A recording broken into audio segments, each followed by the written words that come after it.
안녕하세요. 여명입니다. 오늘은 주식시장이 많이 안 좋았죠. 코스피가 마이너스 1.0%, 코스닥이 마이너스 2.5%가 떨어진 상황입니다. 그래서 여러분들이 좀 관심 있어 하시는 종목들에 대해서 과연 차트적으로 어떤 상황인지 분석해 보도록 하겠습니다. 첫 번째 종목은 한국전력을 골랐는데요. 이 한국전력이 최근에 많이 떨어졌죠. 그래서 오늘은 다른 종목들과 달리 플러스로 마감을 했습니다. 0.2% 플러스 마감을 했는데 보조지표적으로는 어떤 상황인지 좀 분석해 보도록 하겠습니다. 한국전력의 보조지표를 보시면 가장 눈에 띄는 것이 이 스토캐스틱이 지금 10 이하에 형성되어 있죠. 이렇게 형성된 지가 벌써 2주가 넘게 형성되고 있는데, 주가가 상승 차트로 바뀌기 위해서는 이 다이버전시 형상이 일어나야지 됩니다. 그 다이버전시가 뭐냐면 이 저점과 저점을 연결한 선이 상승을 그리고 주가의 저점과 저점을 이은 선이 하락을 했을 때, 그럴 때 상승 추세가 형성된다고 보는데, 현재는 그런 상황이 아니죠. 지금 계속 스토캐스틱이 바닥에 있고 간신히 K가 D보다는 큰 상황입니다. 그래서 지금 바닥이라고 보기에는 좀 어렵고, 파라볼릭 볼로 봤을 때도 지금 상단에 계속 형성되어 있죠. 그래서 앞으로 더 떨어질 가능성이 있다는 것을 예시해 주고 있습니다. 또 한 가지 봐야 될 차트가 이 볼린저 밴드인데요. 이 볼린저 밴드가 확장을 할 때 이렇게 확장을 해야 되는데 상한선이 이렇게 밑으로 흐르고 있습니다.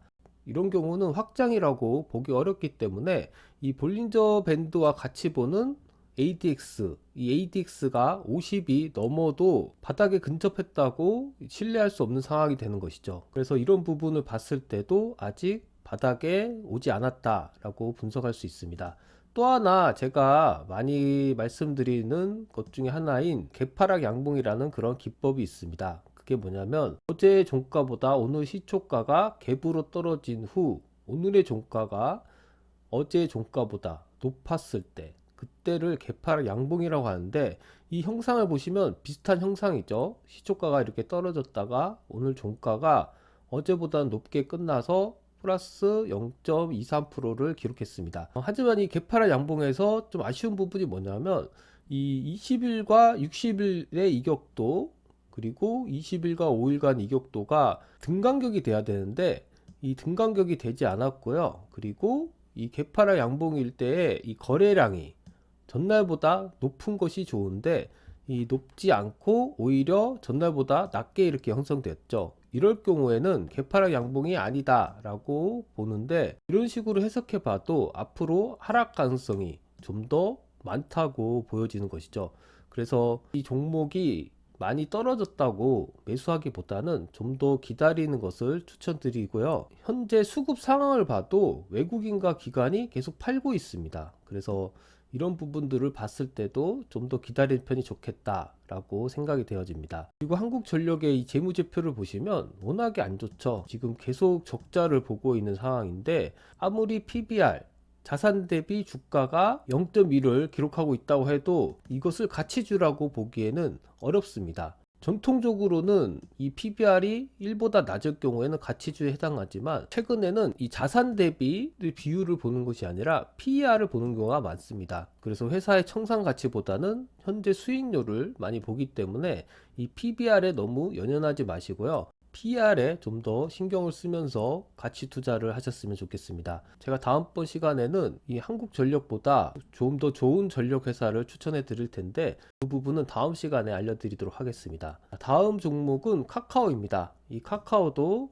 최근에 단기 상승을 했다가 계속 떨어지고 있는데, 제가 저번 시간에도 한번 말씀드렸죠. 이 카카오 차트가 떨어질 가능성에 대해 말씀드렸었는데, 다시 한번 현재 상황을 분석해 보도록 하겠습니다. 자, 카카오도 지금 파라볼릭이 상단에 있죠. 그래서 하락 가능성이 좀 더 크고요. 한국전력과 마찬가지로 볼린저 밴드도 지금 상한선 하한선이 계속 떨어지고 있는 추세입니다. 지금 ADX 수치도 상당히 낮고 스토캐스틱도 K가 D 밑에 이렇게 형성되어 있죠. 그래서 전반적인 보조 지표는 계속 하락하는 것을 이제 나타내고 있는데, 그러면 언제까지 하락할 것이냐? 1차 방어선이라고 할 수 있는 부분은 이 부분이겠죠. 52,000원 정도의 라인이 1차 지지선이라고 보여지는데요. 카카오 종목이 없으신 분들은 이때까지 좀 기다렸다가 이 라인이 지지를 받는지 확인을 하시고 매수하는 것을 추천드리고요. 기존에 보유하고 계셨던 분들은 제가 어느 정도의 이익 실현이 필요하다고 말씀드렸는데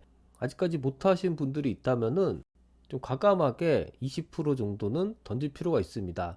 그래야지 다시 좀 싸게 재매수할 수 있는 그런 기회가 올 것 같고요. 그렇지 않고 자산의 100%를 계속 투자하고 계시면은 주가가 이렇게 떨어지게 됐을 때 심리적으로 많이 흔들리게 됩니다. 그래서 좀 못 견디고 파시는 부분도 많을 텐데요. 제가 주식은 대응이라고 말씀드렸죠. 대응을 하기 위해서는 현금이 항상 필요하다는 것을 말씀드리겠습니다. 이 카카오의 수급 상황도 마찬가지죠. 3월 6일 날 외국인과 기관이 대량 매수를 했지만 7일, 8일 이 매도한 수량을 봤을 때는 이미 이 매수한 수량을 초과한 상태입니다. 그래서 이 매수한 물량 자체가 지금 의미가 없어졌고요. 그리고 이런 대형주들은 외국인과 기관 둘 중에 하나라도 매수 세력이 필요합니다. 개인 혼자 이 대형주를 올리기에는 버겁기 때문에 둘 중에 하나라도 세력이 필요한데 지금은 받쳐주는 세력이 없는 상황입니다. 그래서 이런 부분들 좀 보시면서 카카오 매매를 하는데 참고하셨으면 좋겠습니다. 다음으로는 우리나라 사람들이 가장 많이 갖고 있다는 삼성전자를 한번 살펴보도록 하겠습니다. 이 삼성전자의 차트도 비슷하죠. 단기적으로 살짝 올랐다가 지금 다시 주가가 빠지고 있는데 보조지표적으로도 비슷한 상황입니다. 파라볼릭 볼이 상단에 있고 지금 볼린저 밴드도 하락을 하고 있습니다. 이 스토캐스틱도 지금 하락을 하고 있고요.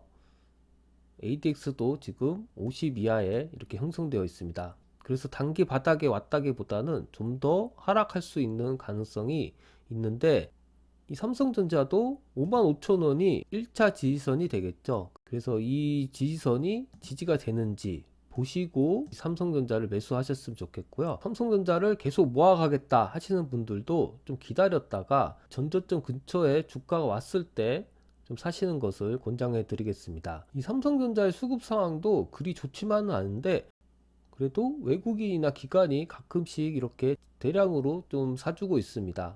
그래서 수급은 카카오나 한국전력처럼 나쁘다라고는 볼 수 없는데 그렇다고 좋지도 않는 그런 상황입니다. 그래서 주가가 좀 장기적으로 횡보할 가능성이 크고요. 제 생각에는 55,000원에서 65,000원을 왔다 갔다 하면서 박스권을 어느 정도 형성한 뒤에 좀 에너지를 모아서 상승을 하거나 하락을 하는 그런 큰 흐름이 나올 것 같다는 생각이 듭니다. 그래서 그런 부분들을 좀 참고하셔서 이 박스권 매매를 하시는 것도 괜찮은 전략이라고 생각이 됩니다. 다음으로 살펴볼 종목은 현대차입니다. 이 현대차는 최근에 단기 상승을 하였고 아직 하락은 하지 않은 상황입니다. 그래서 보조지표적으로 어떤 상황인지 좀 더 살펴보도록 하겠습니다. 현대차의 보조지표를 보면은 파라볼릭 볼이 지금 하단에 이렇게 있고 수급선이라고 할 수 있는 60일선도 지금 상승을 하고 있습니다. 그래서 상대적으로 삼성전자나 카카오 같은 종목보다 그리 나쁜 상황은 아닌데 일단은 이 볼리저 밴드의